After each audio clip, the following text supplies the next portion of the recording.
If you think the weather is hot right now, you haven't felt anything yet. Hotter weather for tomorrow before a cool down in your first alert forecast coming up. What can you do to keep yourself safe with the temperatures expected to rise? We talked to a doctor live to get advice everyone needs to know. And how you can save money and energy during this oppressive heat. We got advice on that too. Join us for a closer look at little steps that save big. The News at 7 starts now.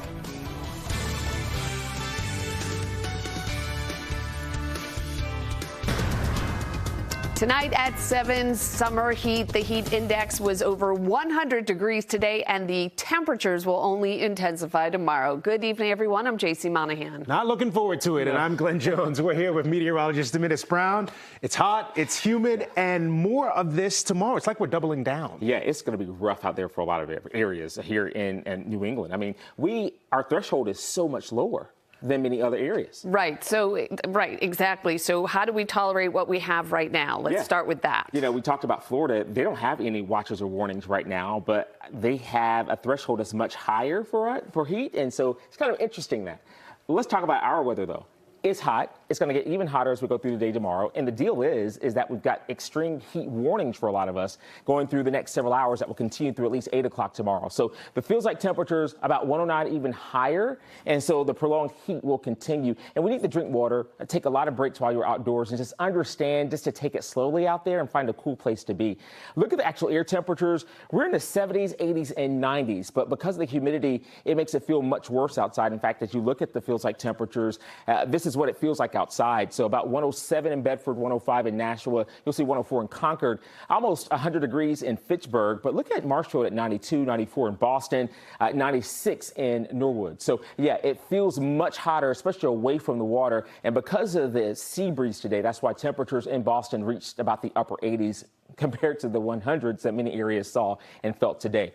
The extreme heat warning will continue as we go through 8 o'clock tomorrow evening. That does include much of New England, much of southern New England especially, and even in the greater Boston area. So that's why we say think cool thoughts and also stay in a cool place if you can. Feels like temperatures for the rest of this evening will be falling into the upper 80s by 11 o'clock, and you'll notice a little bit 80s early in the day tomorrow. This is about 3 o'clock in the morning. Now, I want you to see tomorrow's forecast. When we talk about the actual air temperatures, plenty of sunshine through the day, and not much relief. And look at the temperature there at 99 toward 2 o'clock, and 4 o'clock temperatures at 100 degrees. So that's right in Boston. Metro West, many areas will be seeing much higher temperatures, and they're going to feel those numbers deep into the triple digits. We do have a cool down on the way as we go through the next 2 days, along with some wet weather in your first alert forecast coming up.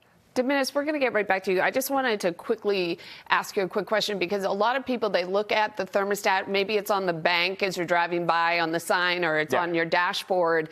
But once again, it's not just that number, right? I just want people to remember that when they're looking at that. Yeah, actually, you got to understand that the temperature is taken, we're talking about the air temperature. And so a lot of times the temperature in your car is really estimating the temperature on that pavement, that asphalt, and also direct sunlight too. So we have to have that air temperature. And when you're in direct sunlight, it does really feel much hotter sometimes. A lot of times you'll be at that. That heat index, again, what you feel versus what temperature is registering.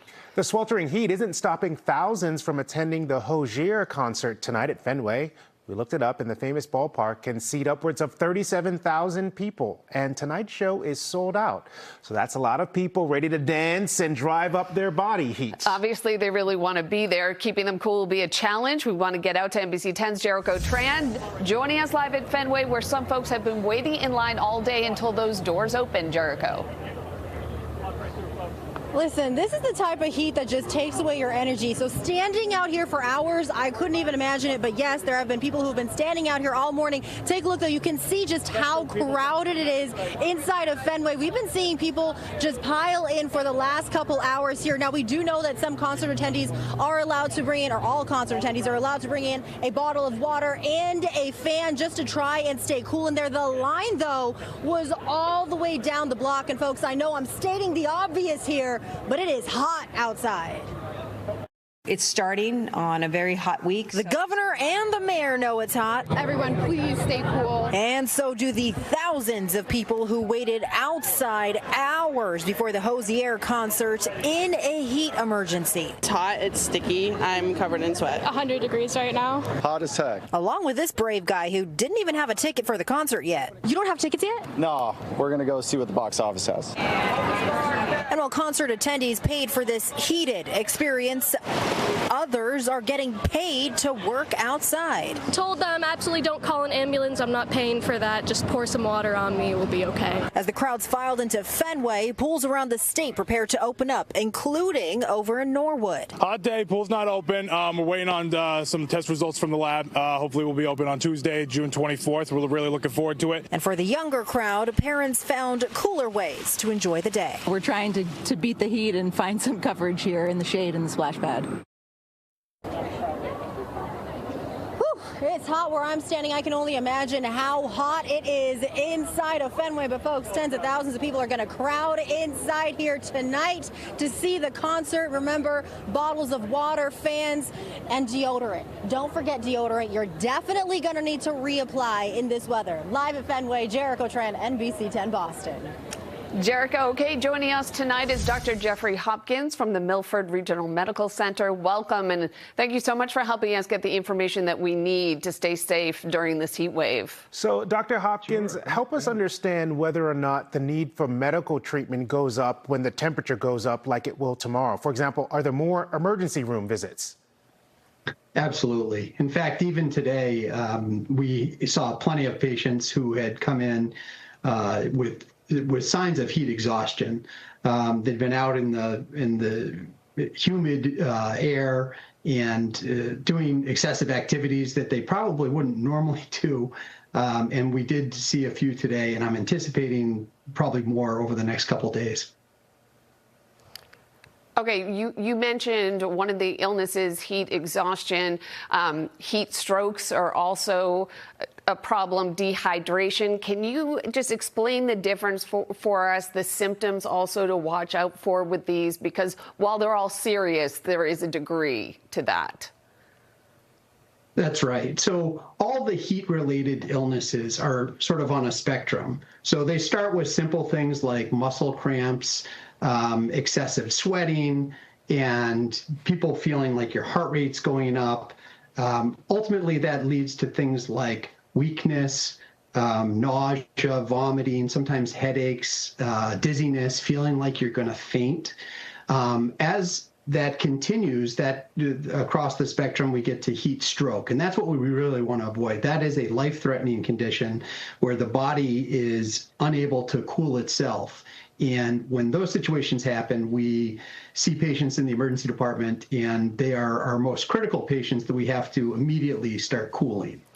I just wanted to point out, for the first time, I was looking at that list for heat stroke. I think one thing to keep in mind, too, we're all told not to have alcohol when you're in hot weather like this. And honestly, a lot of those symptoms that are heat stroke could be easily assigned to they've had too much to drink. And by that, I mean alcohol. That's right. And then when you combine the two, you can imagine it's hard to differentiate between alcohol intoxication and heat stroke. The main difference for heat stroke compared to heat exhaustion is the altered mental status. And certainly if someone's had too much to drink, they may have that confusion or altered mental status, which makes it really difficult to distinguish between the two. All right, doctor, let's talk about exercise next. I'm the guy who took my mountain bike in for repair last Friday. I'm supposed to pick it up tomorrow. Would you recommend I not ride it? And what about just exercise in general in heat like this? Yeah, and tomorrow is not the day to take that long ride that you've been waiting for a long period of time. We see athletes who try and push themselves, and those are the athletes that get in trouble. Trying to go out tomorrow and do your longest run or your fastest run will really get you in trouble. Similarly, anyone who's just outside, if you're a laborer, if you have excessive clothing on, if you are not taking the breaks that you need to, if you're not seeking out the shade, you're much more prone to end up in the emergency department, which obviously we want to avoid for all the folks out there. And what about the difference between the heat and adding the humidity in? Because someone like Glenn, who loves to work out and loves to be outside, may look at the thermometer and say it's not a big deal, but you add the humidity. How does that affect cooling of the body? Yeah, the humidity is a huge factor because when it's humid out, when you perspire or sweat, your body doesn't cool down the way it normally would when it's not as humid. So your body has a really hard time thermoregulating or getting to a normal core temperature when it's humid out. The other thing to think about are patients who have chronic medical conditions. So those patients who have asthma, heart disease, congestive heart failure, COPD, or emphysema. Those are the patients that are particularly vulnerable in these situations when it's extra humid and extra hot. What about the susceptibility of people who are older in this weather? I mean, they could be staying home, but it's going to be pretty warm there as well. How do you care for those people, and what's the appropriate way to check on them? Well, the best care we can do is ahead of time, before they even show up to the emergency department. So having them stay in a cool environment, preferably with air conditioning, but if air conditioning is not available, then fans. Patients are oftentimes not keeping up with hydration. So especially those patients who are over the age of 65 are particularly vulnerable for heat-related illness. So we tell people, don't wait until you're thirsty to drink. You should be drinking throughout the day, and that should prevent some degree of dehydration and heat illness. Pregnant women, we know they're told to take in more water, more liquids, but how do they handle it when you add the pregnancy and the heat wave? What sort of high risk are they at for any heat-related illnesses? So pregnant patients are particularly at risk for heat-related illnesses. They're basically trying to regulate the temperature of two people at once. So the pregnant patients are more prone to get dehydrated, are more prone to come in with heat-related illness. Also, children under the age of 4. They also have a harder time regulating their own body temperature, so they're particularly vulnerable. All right, Dr. Jeffrey Hopkins of the Milford Center Medical Facility, thanks very much for joining us this evening. Sure. All right, so we talked about us. Let's also talk about pets because it can be dangerous for them as well. It's important to identify signs of overheating. So here are some things to look out for right there on your screen, which include excessive panting, drooling, also being weary or lethargic. When it's hot like this, leaving pets at home is best to prevent overheating. And if you don't have AC at home, you can keep your pets cool by making sure they have access to fresh water and a shady area. Anything you can do. Yeah. Don't go anywhere. Our conversation about all this heat continues right after the break. And we're getting advice from Eversource about how you can save energy while trying to stay cool. That's coming up next. Plus, ways the heat can affect drivers. That can pose not just a health risk, but a possible public safety issue. Stay with us. We'll be back in just moments. We are back now to talk about energy concerns as we ride out this heat wave. I'm sure it's no surprise, but the summer months is when usage spikes. Most of us are cranking the AC and blasting the fans right now even.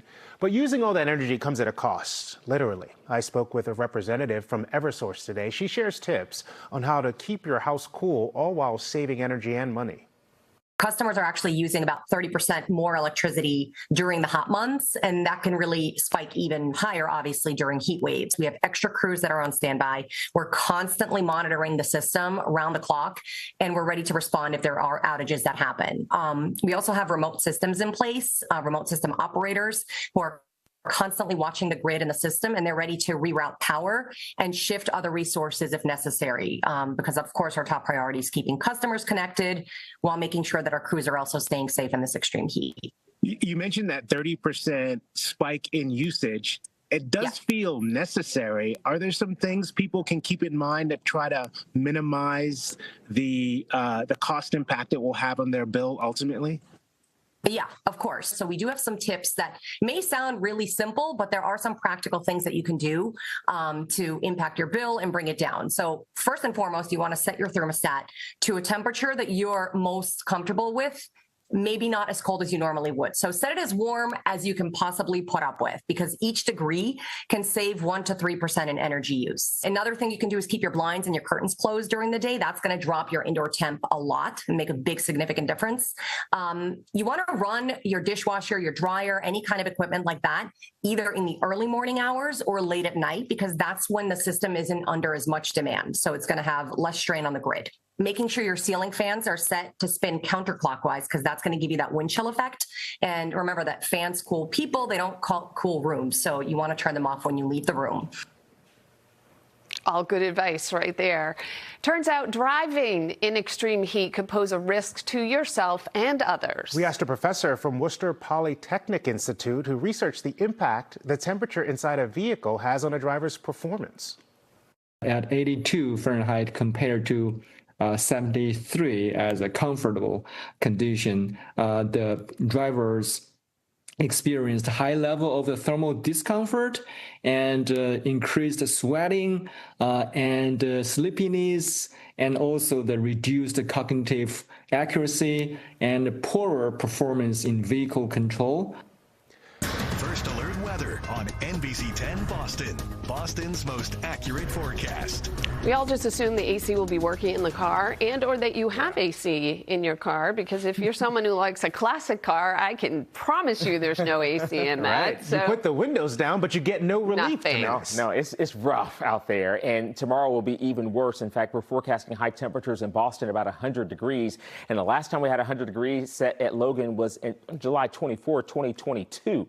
All right, that record 4 times in 1911, all in the month of July. So as we go through the day tomorrow, again, find a cool place to be. Think cool thoughts. We have 100 degrees for the high that we're forecasting.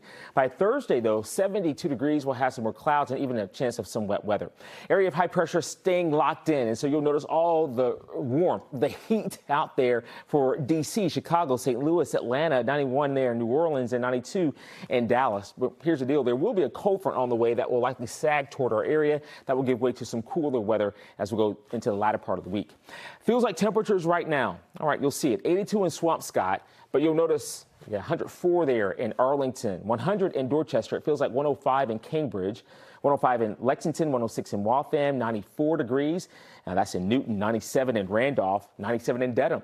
How about 102 in Dover, 100 in Natick, 101 in Woburn, 110 in Lowell. 73, though, in Gloucester. That might be the place to be right now. 93 in Scituate. Feels like 105 in Hopkinton. Almost 100 degrees in Fitchburg. 96 in Worcester. 107 in Bedford. 105 in Nashville. But 76 in P-Town. So you'll see the forecast here as we go through the day tomorrow.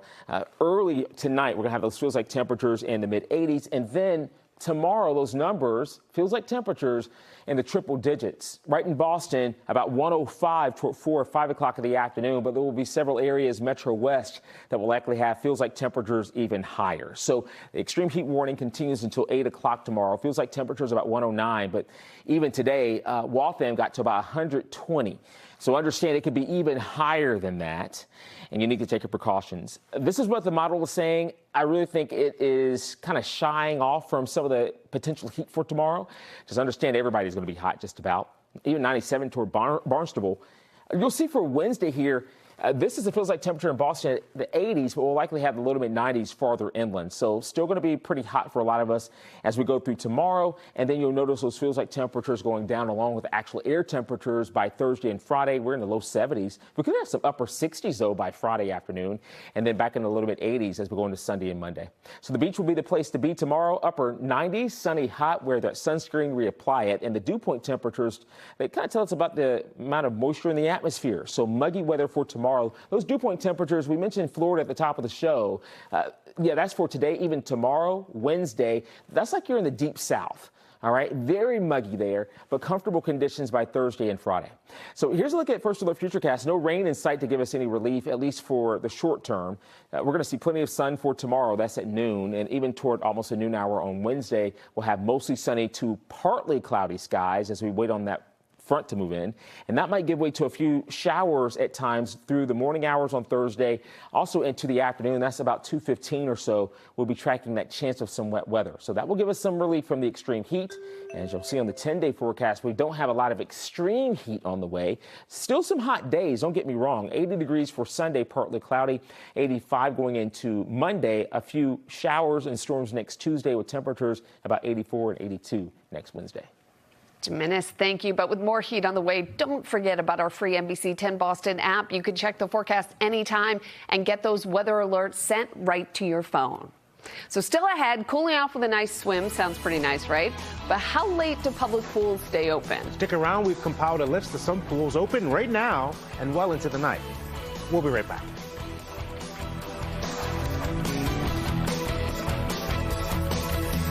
Welcome back. What a better way to beat the heat than taking a dip in one of our local pools? Yes, we found a couple of pools that are open a little later tonight in case you and your family are looking to take a dip.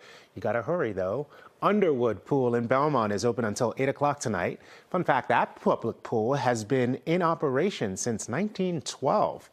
Lexington Town Pool in Lexington is open until 45 minutes later than that, so they're closing at 8:45. In Brooklyn, yeah, right, go to New York. In Brookline, the Evelyn Currain Aquatic Center is open until 9, and in Wayland, the community pool is also staying open until 9, or head to Brewster for an indoor dip until 10 tonight at the Bay Pines Indoor Pool. Here's a quick look at some other tips to stay cool, save energy, unplug all unused appliances, make the most out of those fans, visit local pools and cooling centers, and I want to add to that, libraries. Yes. Libraries are great, especially if you have kids. Most of them have like a kids section, and they even have games. It's not always just books. So that, or even taking laps around the mall.